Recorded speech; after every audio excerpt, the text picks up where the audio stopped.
Morning, and welcome to a walk with Tilly, and a beautiful stroll in a rather damp countryside today. It's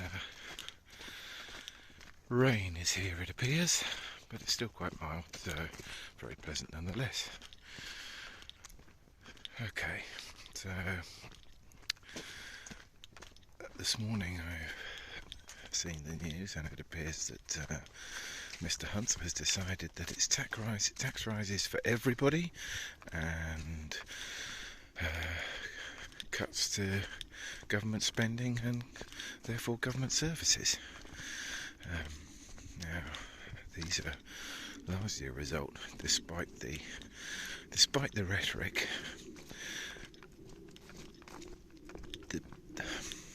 The driver for the size of what's going to be required are down to the current government. Just because Jeremy Hunt is the current Chancellor of the Exchequer doesn't mean that the previous Chancellor of the Exchequer, Kwasi Kwarteng, wasn't a member of the current government. He was, he is. They are the current government. They're the one and the same. Now,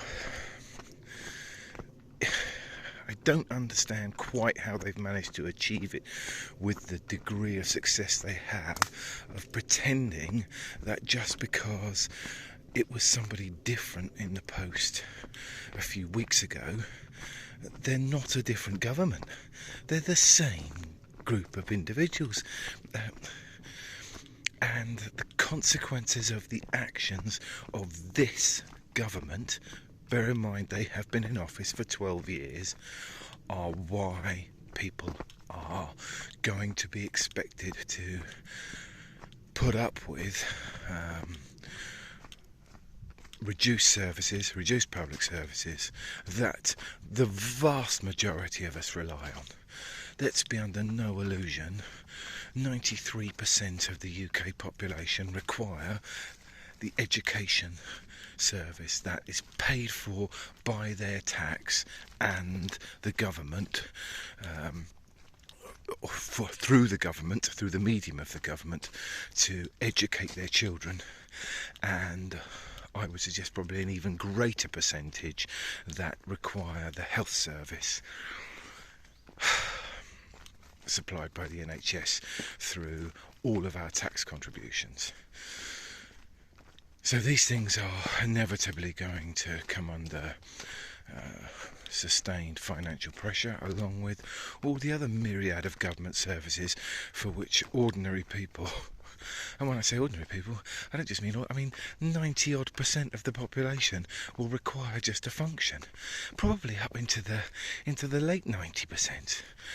The roads, the infrastructure, all the things that people need to go about their daily lives and be productive, supporting their families, their children, and everything else.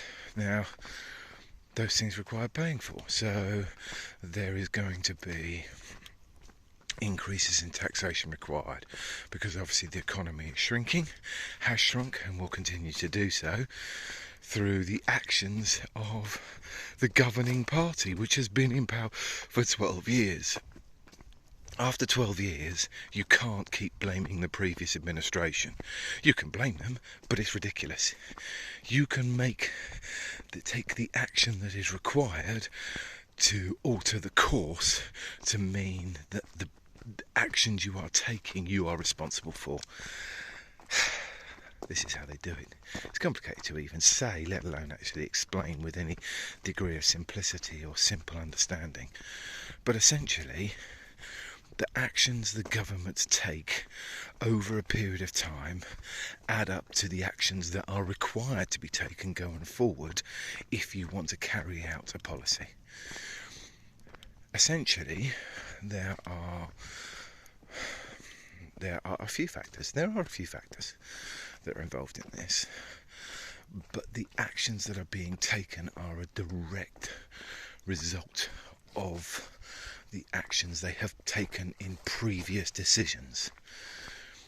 the massive deficit has been inflated by the actions of the current government with some previous officials in charge. They made those decisions. Kwasi Kwarteng and Liz Truss made decisions that will have a consequential cost to the country of billions of pounds by inflating the cost of borrowing. That hasn't gone away just because they have. They made a wrong decision with massive consequences to it. The fact that this administration are now trying to undo that doesn't make those costs that you, I and everyone else will be paying for go away. In addition to that, there were costs created through poor choices during COVID. There were more poor choices made by going through a process of Brexit without clearly informing people or allowing the lies of those wishing to leave not be aired publicly, and continuing to reinforce that. There are costs. We are paying those costs. But it gets worse. It gets worse because the choices that could be taken when they say we are going to raise taxes for everyone could involve raising taxes on those with the broadest shoulders to bear that burden. And that, mark my words, is what isn't going to happen when Jeremy's announcements are made. He's not going to say, do you know what, if you've got over £10 million, we're going to pop a 1 or 2% wealth tax on you. Because then you can add to the... You can aid the position that the country is in. You can help carry that burden because you can afford to do it. Because if you've got more than 10 million in assets, then without a shadow of a doubt, you can afford to do that. You may have to liquidate some of those assets, but that doesn't necessarily have bad consequences. That may well, in fact, make life for ordinary people even better, because a lot of those assets will probably be tied up in things like property, where actually selling some of that property means that it increases the amount on the market, which reduces the price, which means other people can either get a look into purchase it, or ordinary people can get a look at possibly offering buy-to-lets because the price has come down. The inflation of assets such as stocks, shares, again, reducing those prices, and initially you may think, oh, that's going to really penalise those companies. It's generally what it's going to do is it's going to have a short-term effect on our pension funds, but primarily the wealthiest in society. But in addition to that, it's going to make the earnings ratio between the acquisition of that asset and the dividends that are paid out significantly better. And as most ordinary people, again I say ordinary people, they're 90%, their interaction with those assets is through their pension funds. They don't want a massively increasing asset price. What they want is an improvement in the ratio between the amount that's invested in the asset and the return on that investment. The PE, the price per earnings, they want increased returns for their investment. Well, if you reduce the price that's required for the investment and the returns remain similar, then your return improves. Therefore, your asset ratio improves. Your assets to return ratio improves. There's loads of this. We are being pitched exactly what's not required. What is required is the removal of a huge amount of government taxpayer support to the economy that has been carried out over the last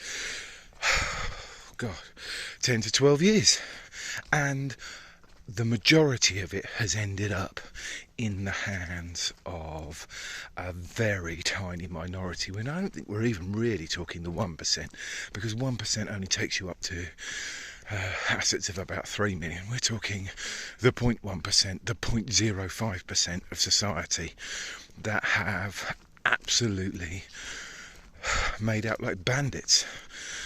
There are statistics that suggest that during COVID alone, 2020, your average billionaire became £600 million wealthier in 1 year during the biggest turn down in economic activity in the last probably 100 years.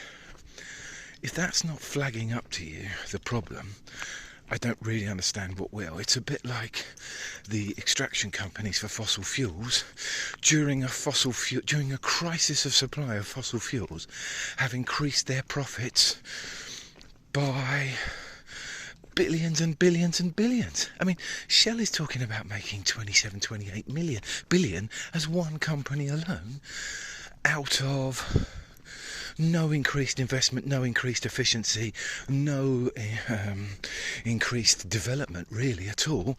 Essentially just a massive increase in the price of their product because of restricted demand elsewhere.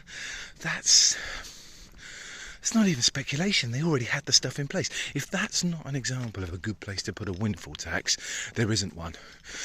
But what they're doing is price gouging. They're price gouging to their shareholder and board of directors benefit. Now, again, let's go ordinary people.